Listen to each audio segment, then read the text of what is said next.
From the interwebs, this is Jedigoddess Presents on whatever internet platform she puts us on. My name is Kazak. I'm coming to you from an undisclosed broom closet here in SHIELD headquarters. Let's go ahead and introduce today's panel from the procurements division of What the Hell Did You Buy Now? Please welcome the maestro, Chris Moore. Yep. Howdy do. And from the danger room where it's always threat level yellow, please welcome Stilo. Yeah, man. And from an undisclosed storage compartment right below Agent Coulson's desk, please welcome the Jedigoddess herself, Christy. Hey, Christy. Hey, use your sanitizer, kids. Exactly. Sanitizer, baby. I love it. Welcome to Jedigoddess Presents. Welcome to everybody. Thank you for being here today on this exclusive SHIELD Secret Operative Mission video. Today we're going to talk about the super secret that is Wandavision on Disney+. Yes. Yeah. Spoilers. Yeah, I honestly didn't know if I was coming to you from the right division today, but it works. So Yeah. We'll make it work. We'll make it work. You're a division, so you're all good. Well, and to point out, I know it. Christy mentioned it once before, but if you're watching this and you haven't seen the show, spoiler alert right here. From here on further, if you have not seen WandaVision, do not continue until you have. Or you can just because you like our vases, I hope so. Yeah, it'd be nice. So for everyone who is here with us now, WandaVision is the new part of the Marvel Cinematic Universe, except this is streaming, available streaming only right now on Disney+.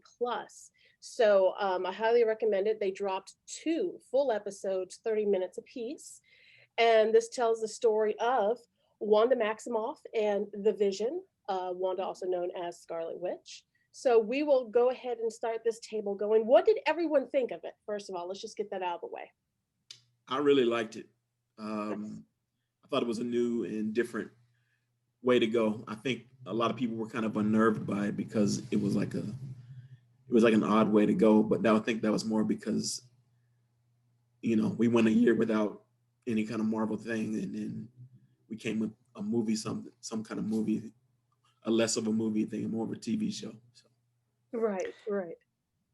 Funny thing about WandaVision being I love the Marvel movies, clearly.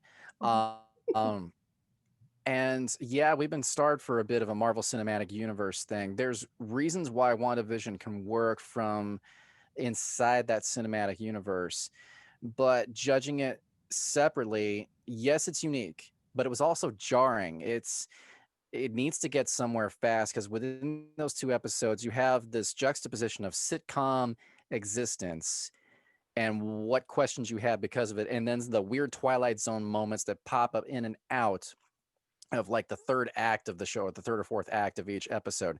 And the thing is, it's just not moving along. Sitcoms don't have a story that move along, at least the ones they're referencing, the 50s and 60s. It was a one-off moment, encapsulated just the plot of that episode, and that's it. There was no arc.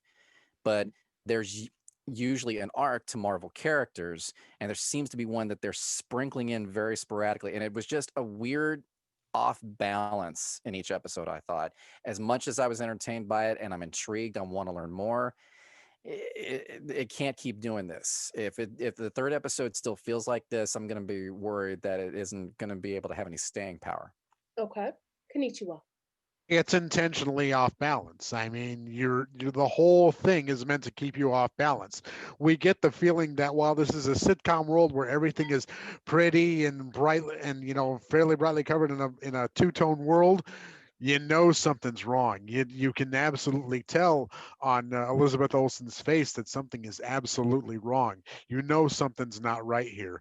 I mean, we don't know quite what time frame we're in. We don't know where we are, and quite frankly, I think it's by design. I think it's actually perfectly designed. It's keeping you off balance because it's going to keep you wanting more of what's to come. It should turn you six ways from Sunday. And the fact that you can actually see Vision processing things, you can see Wanda not in control of her powers. You can see a whole lot of confusion. And quite frankly, as a guy who just watches the Marvel Cinematic Universe, who isn't a comics head like three of you, I'm just as confused as you are, but I'm compelled to keep watching because I'm not worried about the staying power. I think this is going to be one of those where it goes buried deep into Easter eggs and it goes buried deep into the Marvel universe. And basically, you're going to have to go back and go look for characters and things like that. It's buried deep because it's intentional.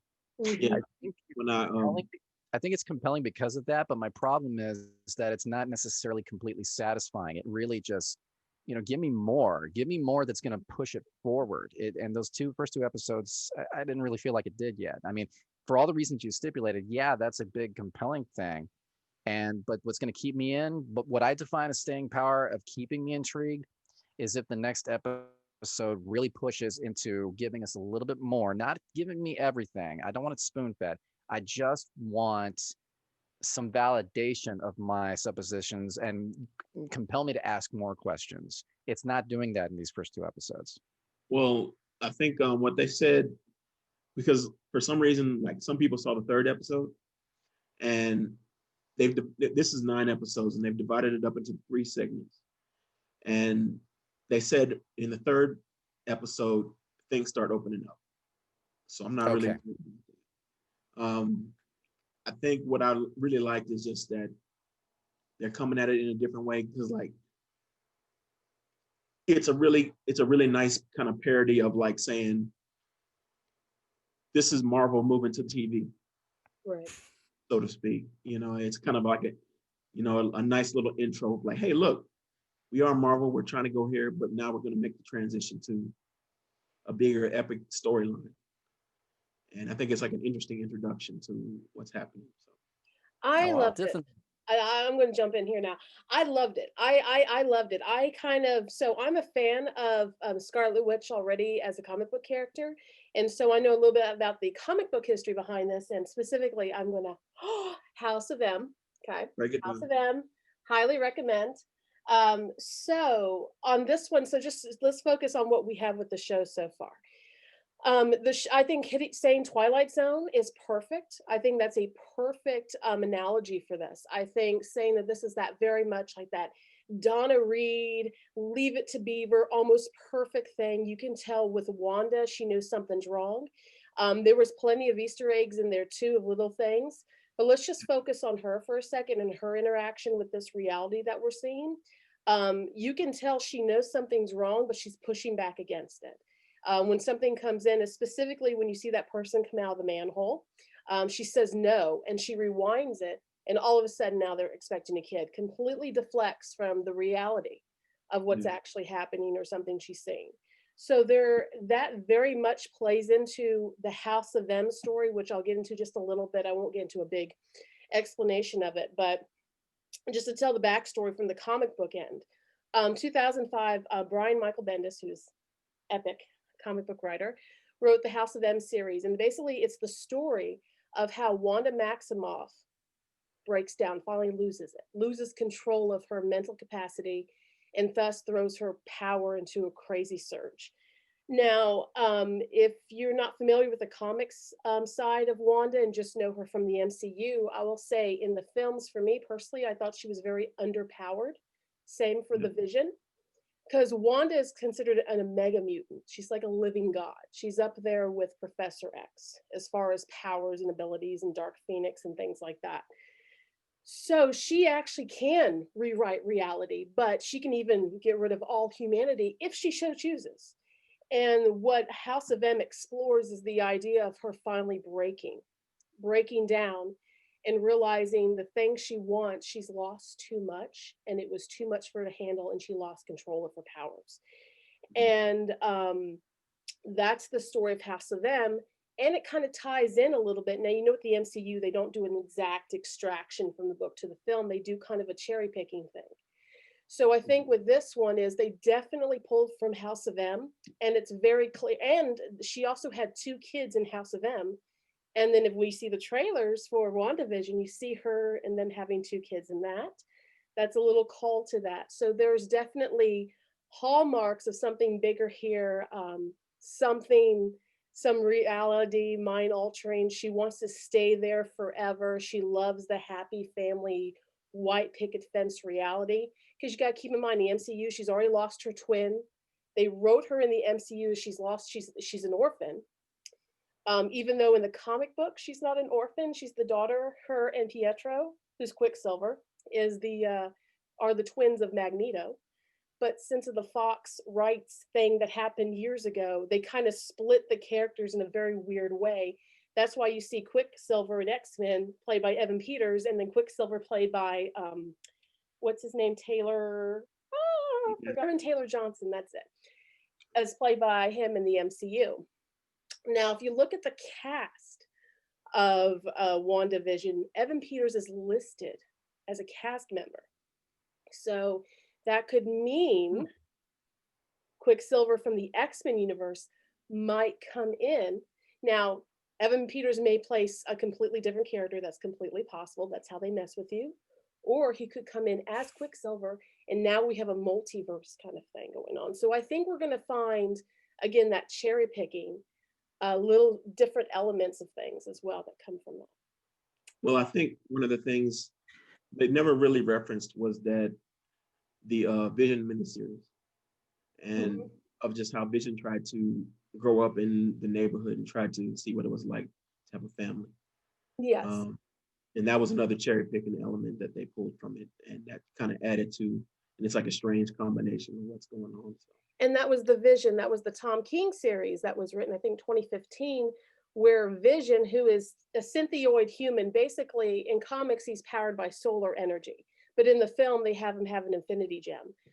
In comics, it's not an infinity gem, but here for the MCU, it is. And they have him he creates his own wife and 2 children and a dog even. And this book was really, really, really popular, this comic book, but it's very, very dark. It goes a very dark direction. And it's kind of like the Vision trying to create a family and live amongst humans in suburbia, and then realizing very quickly that does not work. Robots that you create are not going to function within the parameters of humanity correctly, and how that takes a very dark, real turn. So Right. It's an interesting series, but I warn you, it's very dark. Darker than House of M. Wow. Well, and here's the interesting thing is that as much as I had issues with, pushing the narrative along, and while WandaVision certainly gets props for being unique in how it presents itself, there are things that I want it to do, and there are things that it already does because it's validating Age of Ultron. There's a great article over at comingsoon.net that argues that Age of Ultron becomes more important because of everything it's set in place. While I still argue that film has its challenges as a standalone film, can you really look at it as a standalone film, which is a separate discussion for another day? But WandaVision is completely validated by everything that came before it. And because of references to House of M, you want to find out, okay, she's just lost Vision. She's got to be in a morose state as far as the cinematic universe is concerned. Mm-hmm. They had a way to resurrect him, or they were working on that in Wakanda. How is that going to be managed out of this? Because he's still got the gem. So we're living in Wanda's mind, right? That's pretty clear. So why is she staying in this state? Probably because she doesn't want to go back to a reality where she doesn't have Vision in her life anymore. But it's also a relationship that I think got short shrift in the movies, except for maybe the Infinity double feature. And that's what I'm calling it. And so what I'm hoping is that they'll address some of that, and yet help us figure out, what are these other people's like. As soon as I see Deborah Jo Rupp in the series, I'm waiting for Red Foreman to show up. That's just because I'm a That 70s Show fan. But I'm like, is she going to be a villain? Is she going to be an aide? Catherine Hahn, I've heard her character is supposed to be some sort of villain. And unless you saw the trailer, this is the big rumor for her. There you go. And unless you saw a trailer for this show in advance, you don't even realize that Kat Dennings is coming back as Darcy. from Thor, the Thor movies.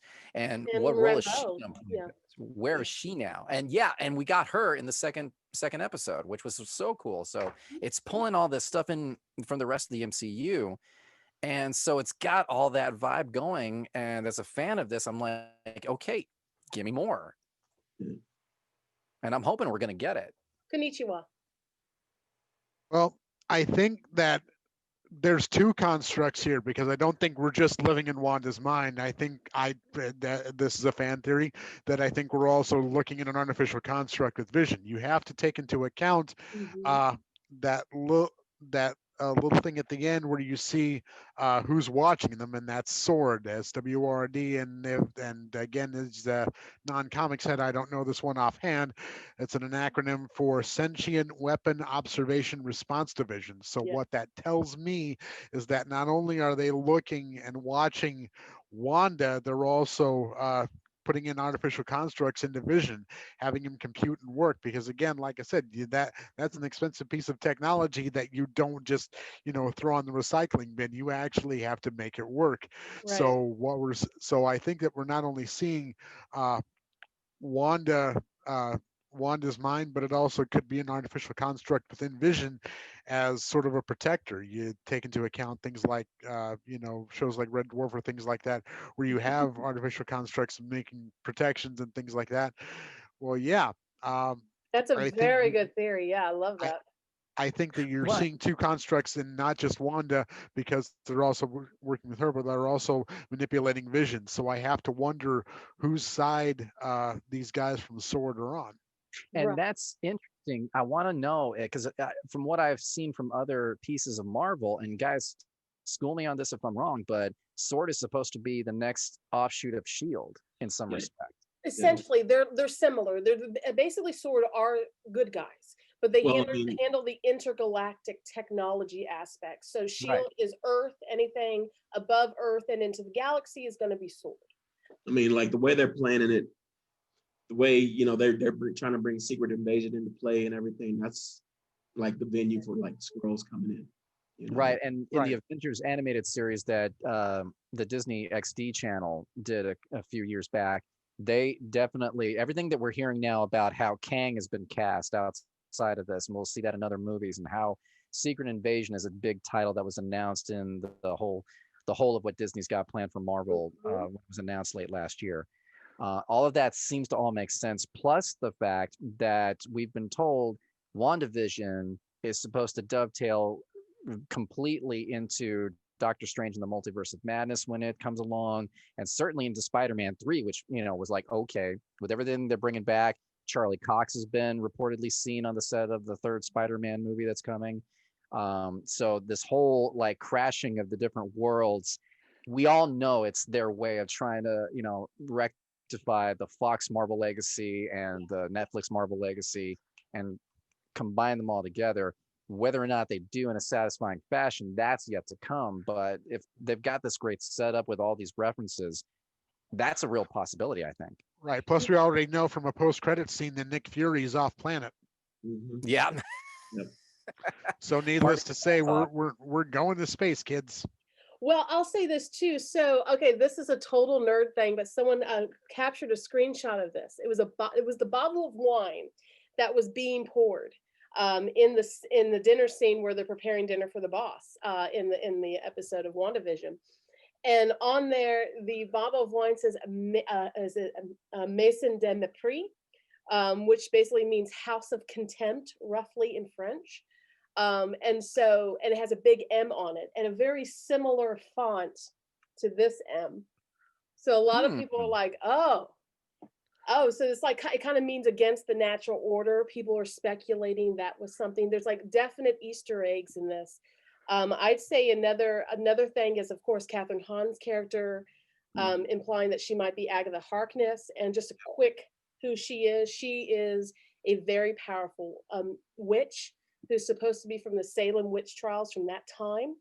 And she's the one who basically teaches Wanda how to use chaos magic. And chaos magic is this uncontrollable kind of magic, because keep in mind, Wanda's basically a living god, and we've seen her powers very downplayed. Like if she needed to, She could have snapped her fingers and wiped out the whole planet if she really wanted to. But they have her in a lot of scenes where she's struggling with one person or lifting up a truck, and her powers are 10 times, if not more, powerful than that. So that's something interesting. And there's been rumors too that Agna Harkness also connects to another character named Mephisto, who's kind of like a devil Satan-like character in the comics. We've seen him on the big screen in 2007's Ghost Rider with Nick Cage, played by Peter Fonda. So there's a lot of interesting things, and him and Agatha Harkness are very connected. So they can be pulling from a lot of different places here. Okay, so I need the comics heads on this one. Okay. Who is Geraldine, aka Monica Rambeau? Because this is a character that I don't know. Isn't she referenced to the 70s Captain Marvel? She's the new Captain Marvel after she's the daughter. She's the daughter. You saw her in the Captain Marvel movie. She's the little girl. Okay, because she grows up to become Captain Marvel later. Right. So we see her in episode 2, so we know that we're getting the Captain Marvel storyline in here somewhere, and I know we're getting Captain Marvel 2 somewhere down the line with phase, what are we on, 12? Of Marvel, right. Marvel Invasion, aka Take Your Money. It's phase. We're on phase. I like that. We're in the cosmic. But yeah, but I'm not going to shortchange anyone for not knowing what phase we're in. There's a lot of. Well, don't shortchange me for not knowing a character from Captain Marvel, because quite frankly, I just didn't give a damn about that one. This is a learning. This is a learning circle. This is great. No, this is all about having fun and learning. But the whole thing is, and they've done this with the MCU. They're pulling from different stories in the comics, and I think that's a great. They could go the Vision direction. They can go more House of M. They can combine it. They're bringing a lot of stuff in here too. I was going to say about the beekeeper. Now, the guy who came out of the manhole. So the beekeeper costume. Now, the show right now is in black and white, so we can't see if it's typically the beekeeper, or AIM is what it stands for. It's Advanced Ideas Mechanics. They're similar to Hydra, so they're bad guys in the comic books, and so they focus more on the technological aspects. And him coming out of the manhole with the bees around him, they're kind of called the beekeepers. So that kind of points towards AIM. And then we have references to Sword. And remember when that helicopter fell that she found, it had the Sword logo on it. And the beekeeper costume had the Sword logo on the back of it, which AIM and Sword really aren't connected. So there's something. Well, and it's supporting Zach's theory that he just put forth about what are the technological constructs. What if Wanda's being controlled or being aided by Sword, but Vision is being controlled by AIM somehow? Well, I guess we'll learn soon enough. And it's interesting. And this is just because I love throwbacks to 50s and 60s television, because I grew up on reruns of those.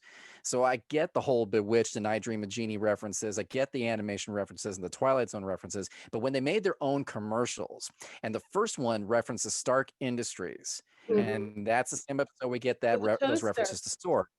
But in the second episode, and they're talking, and you're talking all this stuff with a beekeeper and AIM, all those references. Well, frankly, I didn't know until you told me just now.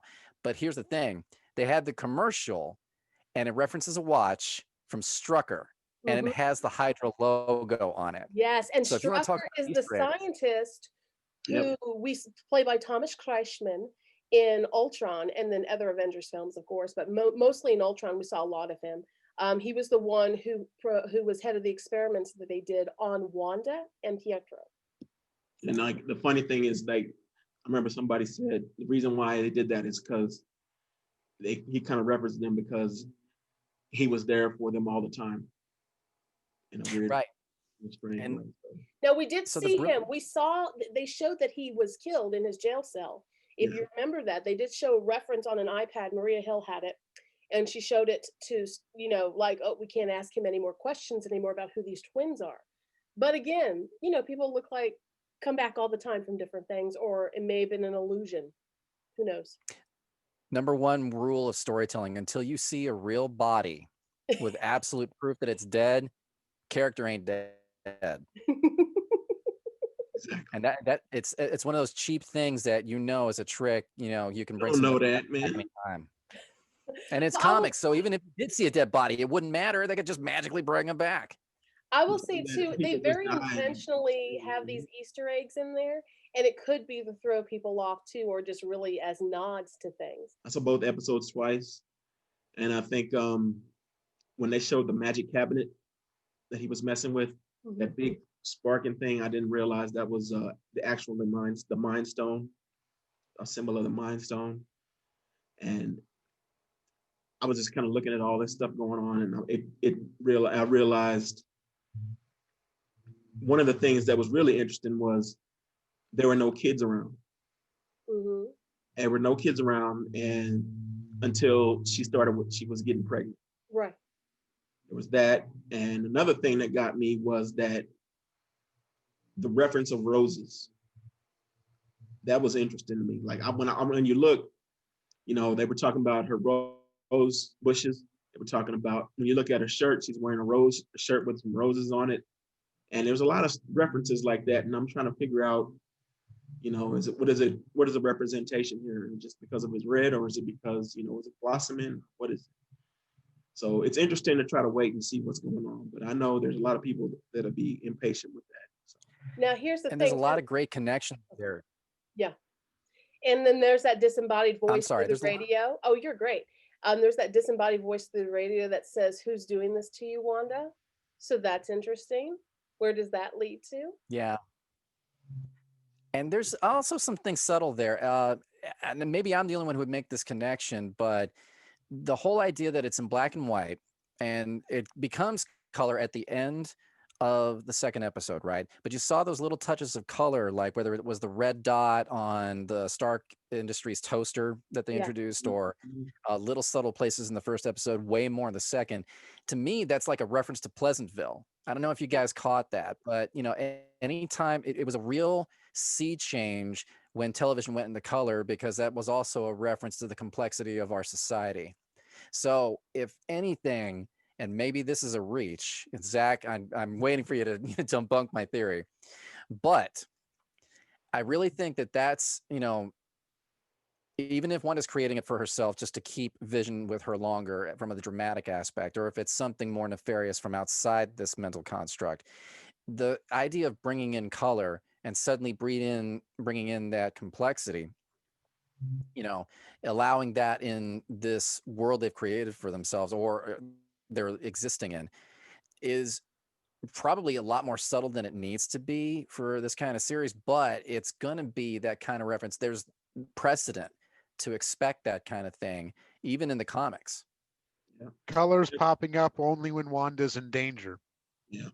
Because she's the one who finds the sword helicopter, and it's in color. When the glass bursts in the blonde's hand and the blood's there, it's absolutely there. You're seeing it. You're only seeing color when it basically goes dangerous. I'm curious to see what the unfolding of the whole thing in color means for Wanda, because I think we're going to get closer to reality crashing into whatever construct is going on either in Vision's head or going on in Wanda's head. When she saw the beekeeper, remember, she runs in and immediately changes it, and all of a sudden he's in color and the whole thing changes in color. And seeing another person is a huge thing. It's different than like a little cut or a little airplane, but seeing a person that clearly doesn't belong there, that's a much, like the ante is upping on these things. So I think that's great. Stilo. Yeah, I mean, I was just one of the things that was really interesting when they did the show, when Wanda and Vision did the show for the people, the magic show. It was interesting watching how she was trying really hard to hold back all the natural things going on. Like when he passed the hat through his body, they were like, she really didn't know what to do until she opened everything up, and it was the mirrors in the background.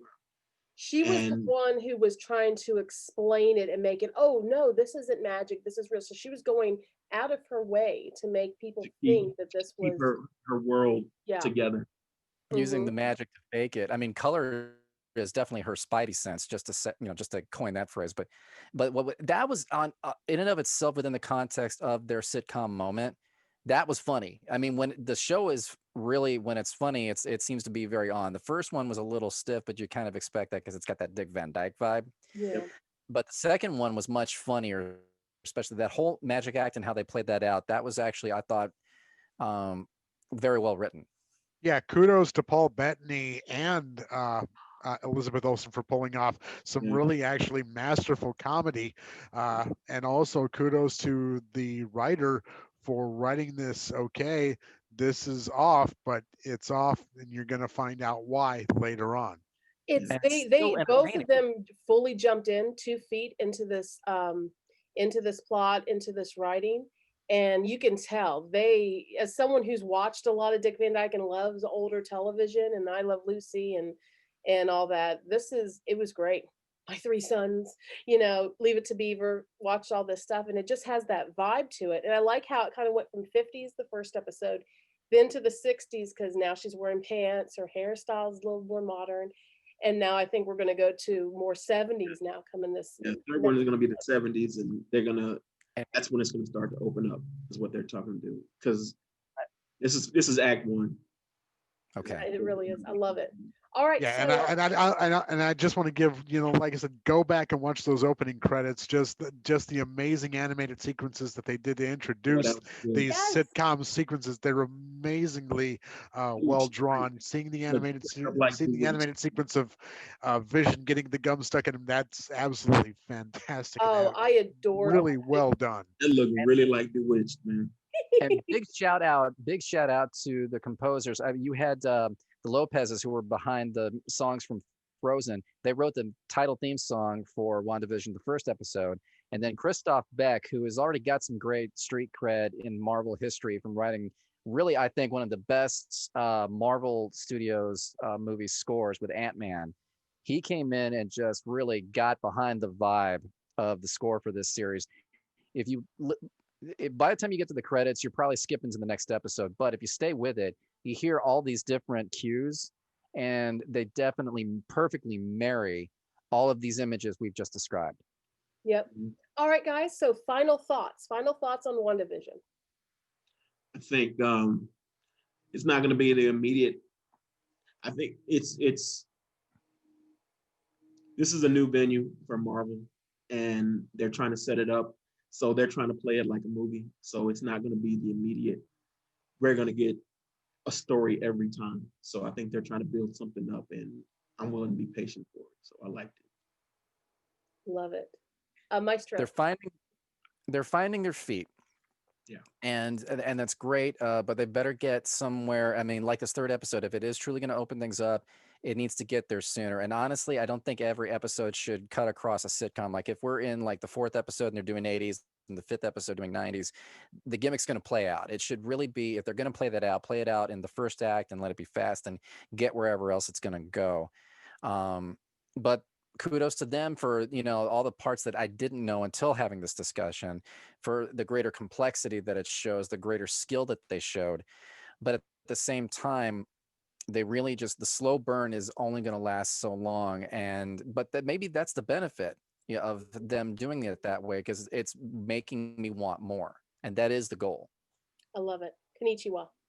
Benefit of episodic television is that with this, you're waiting for the other shoe to drop. And with this particular series, you're going to be waiting for the other shoe to drop the whole time, because you know something's not right.